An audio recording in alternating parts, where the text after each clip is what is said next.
everyone. In this video, we're going to go ahead and look at the information that's in Chapter 2, Section 2.8 of your textbook, subtracting fractions. So we're going to go ahead and go through the process. There's 4 different methods that you need to know when it comes to subtracting fractions, and we're going to go through each of those.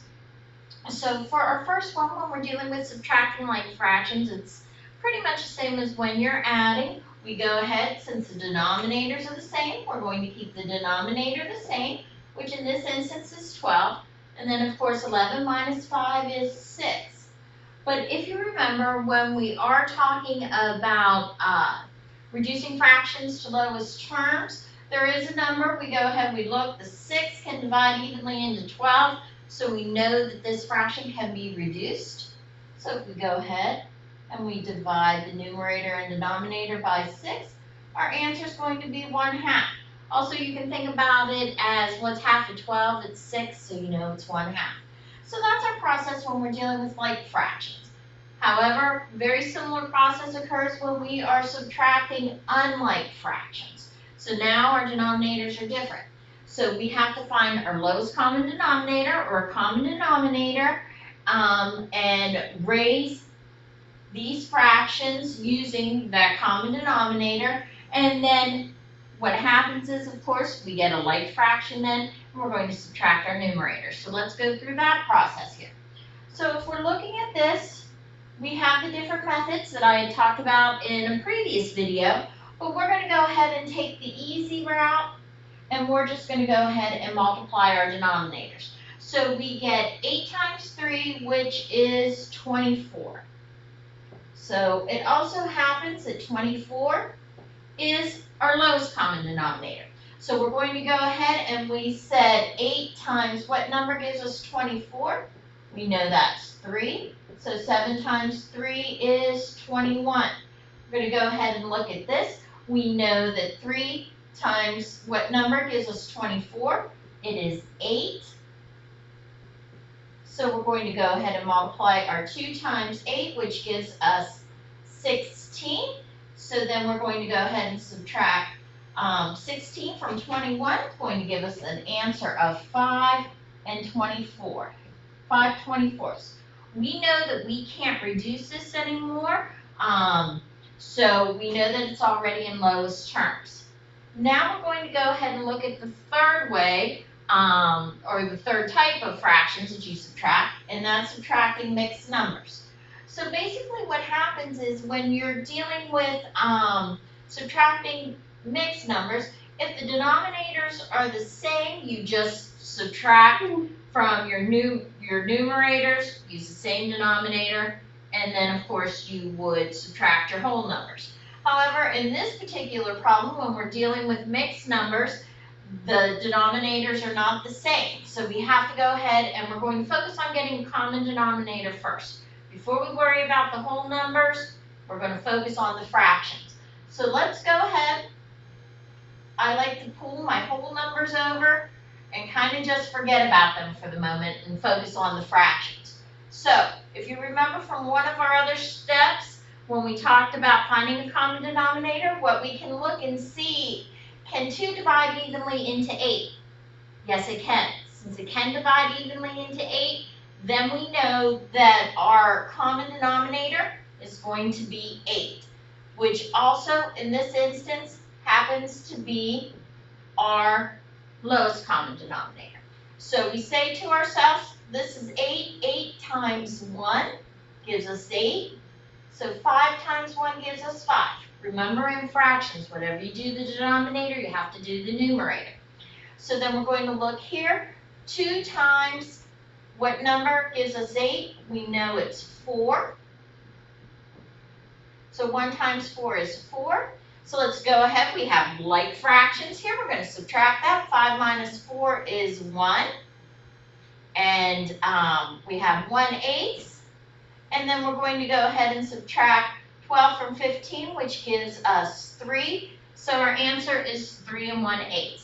Now, our last type of fraction is probably the most trickiest thing that you would need to know how to do when it comes to working with fractions. And that is where we subtract mixed numbers using borrowing. just like when I had talked about subtraction and we borrow from other columns and move them over so that we can subtract, we're going to do the same thing here, but I'm going to show you what that looks like when you're dealing with a fraction. So let's go ahead and take a look at how this works. In this instance, I have two problems that we're going to do. In the first problem, notice that our denominators are the same, but you can't subtract 1 from 5. So what are we going to do? Basically, we're going to do just like we do in regular subtraction. We're going to make this 6 of 5. So now we have 5.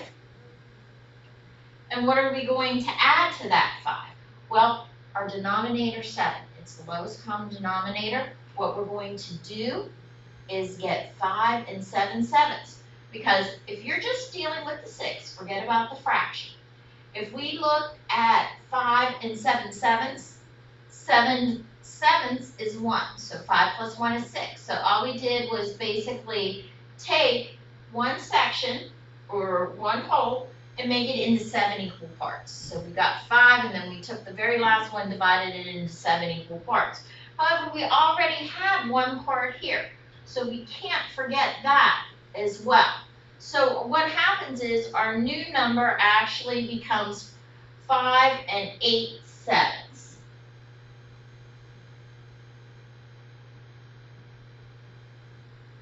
So that works out pretty well.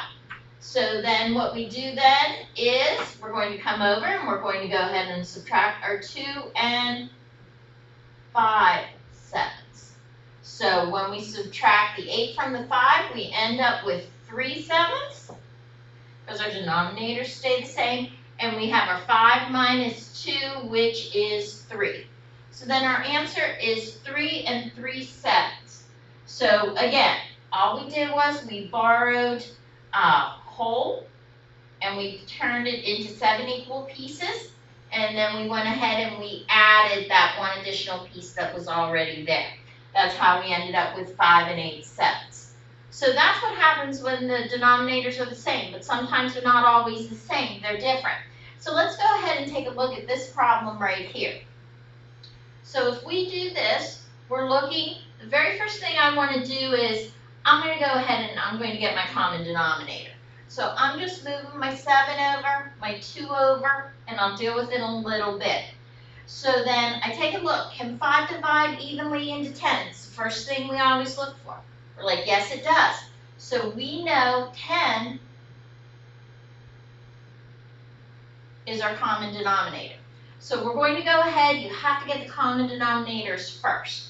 So we're going to go ahead, 10 times what number gives us 10? We know it's 1. And so then we have 9 times 1 is 9. So then we have here, we have 5 times what number gives us 10? It's 2. So then we multiply our 1 times 2 gives us 2. But again, we're back to a similar situation as this. We have our common denominators, but the problem is we can't subtract them. So we're going to have to borrow. So I'm going to go ahead, I'm going to borrow this 7. I'm going to change it into a 6. And then we're going to look at whatever our common denominator is. It's 10. So I'm going to go ahead and I am going to have 10 tenths. But can't forget about the 2 that is in the numerator already. So we have to add that. So technically what we're going to end up with is, and I'm going to write it up here just because I'm out of room, we're going to go ahead and end up with 6 and 12 tenths. Okay, so we have 6 and 12 tenths. We're going to go ahead and look over here. We have 2 and 9 tenths. We're going to do our subtraction. 12 minus 9 leaves us with 3. The denominator stays the same. And then we're going to get 6 minus 2, which is 4. So our answer then is 4 and 3/10. So this highlights the 4 different ways that you can subtract fractions. However, sometimes many students struggle with the borrowing aspect of it. So in this video, I'm going to encourage you, if you're still not sure what to do, please make sure that you contact me so I can go over it a couple more times with you. We can do a couple practice problems together.